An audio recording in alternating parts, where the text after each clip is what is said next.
My name is Father Mike Schmitz, and this is Ascension Presents. So I was talking with someone recently, and how many buses do we need? This is not a big town. At least they're hybrids. The buses are hybrids. They run off of corn oil, so when they drive by, it smells like French fries. So I recently had the opportunity to go watch the second Avengers movie called The Age of Ultron, and I thought it was great. I thought it was lovely. I thought it was brilliant. Not brilliant, but it was a fun superhero movie. That's kind of the point of the superhero movies in so many ways.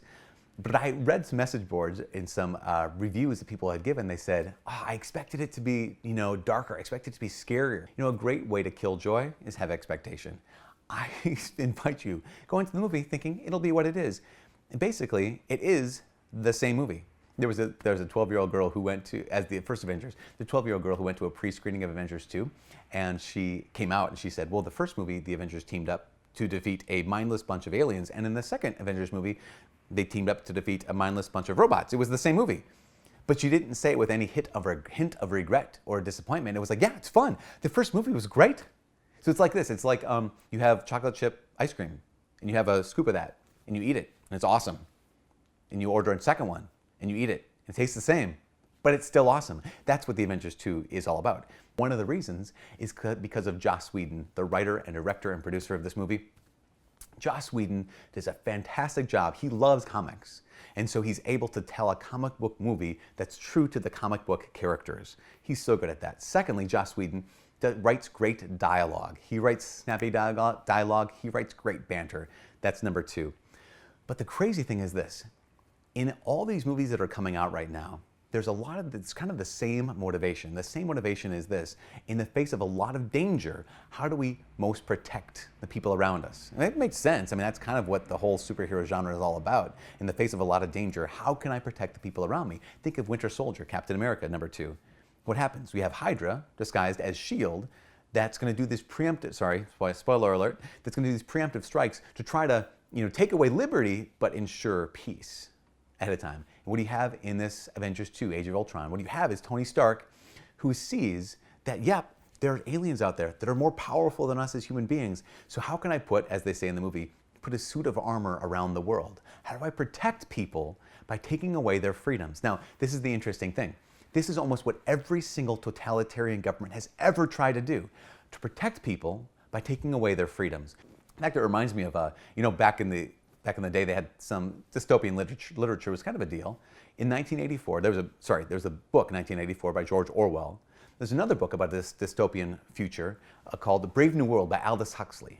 And both of these books were about a dystopian future. They're both about a totalitarian kind of regime that controlled people, that protected them by taking away their freedoms. But there's two different kinds of totalitarianism. In 1984, it was kind of like in Winter Soldier or like in Age of Ultron, where you have this enforced totalitarianism. Like, no, you will do what we say for the good of everyone else. In Brave New World by Aldous Huxley, it's a soft totalitarianism. What they do, instead of forcing upon someone their regime, they just make them comfortable. They just give them everything they want. They give them all the sense pleasure they want. They take away all their pain. And what they do is they kind of just numb people to sleep. And so they don't strive for greatness. They just choose comfort. And the reality is what Pope Benedict XVI has said, who lived through totalitarian regimes. And he's seen what we're doing to ourselves, even now here in the West, with so much comfort. He says this, he says, the world offers you comfort. Now, whether that's simply security by a government or someone else coming in saying, I'm going to take care of you, or comfort in the sense of numbing us to sleep. Pope Benedict said, the world offers you comfort, but you weren't made for comfort. You were made for greatness. And that's the message of the gospel, that you're made to be great, and you're given this liberty in Christ, that Jesus Christ set us free. And for freedom, he set us free. For greatness, he set us free. The question is this, as I'm watching this movie, I'm like, okay, what do I want? Would I rather have security and no liberty? Would I rather have comfort and no greatness?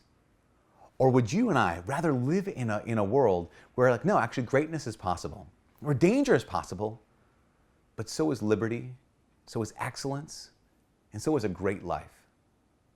Something worth thinking about. From all of us here at Ascension Presents, my name is Father Mike. God bless.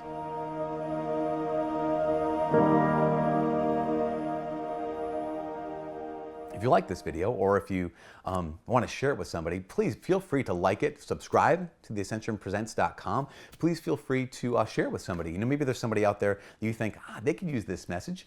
You know, don't hog it. Don't keep it to yourself. Spread the love. Share the love. Give the love. Be the love. Smell the love. I smell the love. I smell the love around here. What is that?